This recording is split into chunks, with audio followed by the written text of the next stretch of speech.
ساتھ ایک تشریف فرما شخصیت ہیں ایک ایسی کہ آج صبح چادر پوشی کی گئی.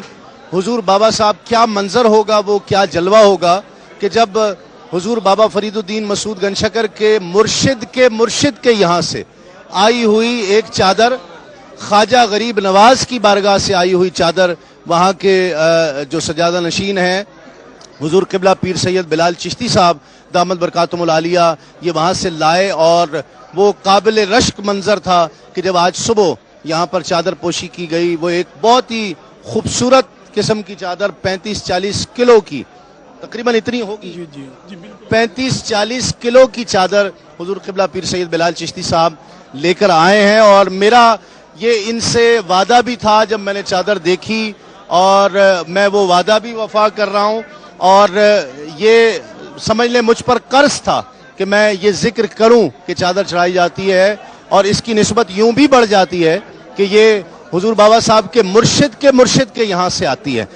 میں آپ کو پاکستان میں خوش آمدید کہتا ہوں، حضور بابا صاحب کے مزار پہ خوش آمدید. آپ ہمارے مہمان بھی ہیں، کیا کہتے ہیں؟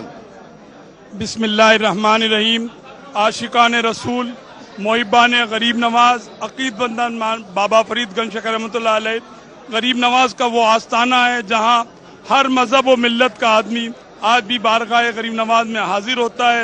یہ وہ آستانہ ہے جہاں سے فیض ملا ہے حضرت بابا قطب الدین بختیار کاکی کو، پھر حضرت بابا فرید گنجشکر رحمۃ اللہ علیہ کو. بابا صاحب کے لیے کہا گیا جو چاہے وہ فرید، یہ وہ آستانہ ہے. اور 1947 کے بعد بارگاہ غریب نواز سے چادر بند ہو گئی تھی. پچھلے 5 سال سے کیو ٹی وی، تسلیم صابری صاحب نے، شہباز قمر افریدی نے مجھے یہ پلان بنا کے دیا کہ آپ آستانے پہ ہیں، لندن آتے ہیں تو ایک عرس کے دوران یہ جو چادر کی رسم تھی آپ اس کو کیوں نہ چالو کر دی جائے. تو بارگاہ غریب نواز کا مزار 42 یارڈ کی چادر چڑھتی ہے. وہ چادر ہم یہاں لاتے ہیں. پچھلے سال 60 کلو کی تھی، اس بار 35 کلو کی ہے. اور 5 محرم کو صبح 9 بجے دیوان صاحب اور کیو ٹی وی پورے عملے کے ساتھ بارگاہ بابا فرید میں پیش کری گئی. اور میں اس کے حوالے سے اپنی گورنمنٹ، پاکستانی گورنمنٹ سے چاہتا ہوں کہ دونوں ملکوں کو امن اور سکون ہو، دونوں ملکوں کو اس ٹی وی کے ذریعے سے پوری دنیا امن ہو. پوری دنیا میں بابا صاحب کا عرس کی طرف سے سب کو مبارکباد دیتا ہوں. یہ بھی تو سامان کیجئے، آپ یہ بھی تو کہیے ماشاءاللہ کہ یہ جتنے غلام یہاں کھڑے ہیں، اور مجھ غلام کی حضور خواجہ غریب نواز ایک تڑپ ہے کہ ہماری حاضری وہاں بھی تو ہو. میں تو خود چاہتا ہوں جی پاکستان اور گورنمنٹ. آمین کہیے سب. کون کون جانا چاہتا ہے خواجہ غریب نواز کی بار؟ دیکھیے کتنی تڑپ ہے. ہم تو جی ہم سب کی وہاں حاضری کا بھی تو انتظام ہو. ہم تو چاہتے ہیں جی پاکستان انڈیا گورنمنٹ وکلاؤں کو بیچتی ہے، ایم پیز کو بیچتی ہے، کرکٹر کو بیچتی ہے، فلمی اسٹار کو بیچتی ہے، لیکن پوری پاکستان کے مشائخوں کا ایک ڈیلیگیشن انڈیا ہے، اور انڈیا کے مشائخوں کا ڈیلیگیشن آئے.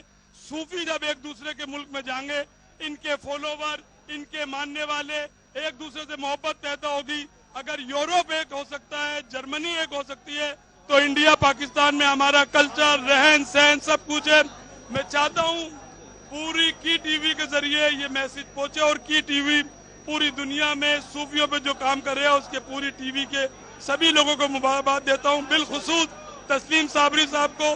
اور 5 تاریخ ہے، اس کا جو بانی ہے عبدالرزاق صاحب، عبدالرؤوف صاحب، اللہ تعالیٰ ان کو صحت دے. آپ اس وقت اس دروازے پہ کھڑے ہیں، حاجی عبدالرزاق صاحب کی صحتیابی کے لیے بھی حاجی عبدالرؤوف صاحب وہاں گئے ہوئے ہیں.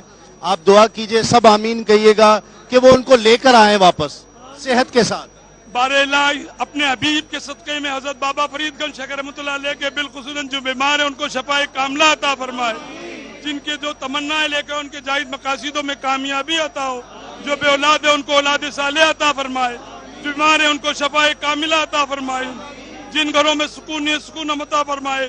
میرے ملک میں اور پاکستان میں تعلقات بہتر ہوں، دونوں ملکوں میں دوستانہ تعلق بہتر ہوں. بارگاہ غریب نواز کے لوگ یہاں آئے، پاکستان کے لوگ انڈیا آئے. اللہ اپنے حبیب کے صدقے میں ہمارے حکمران کو اس پہ چلنے کی توفیق عطا فرمائے. یا معین شبر و شبیر کی عظمت کے لیے، یا معین حیدر و صفدر کی ولادت کے لیے.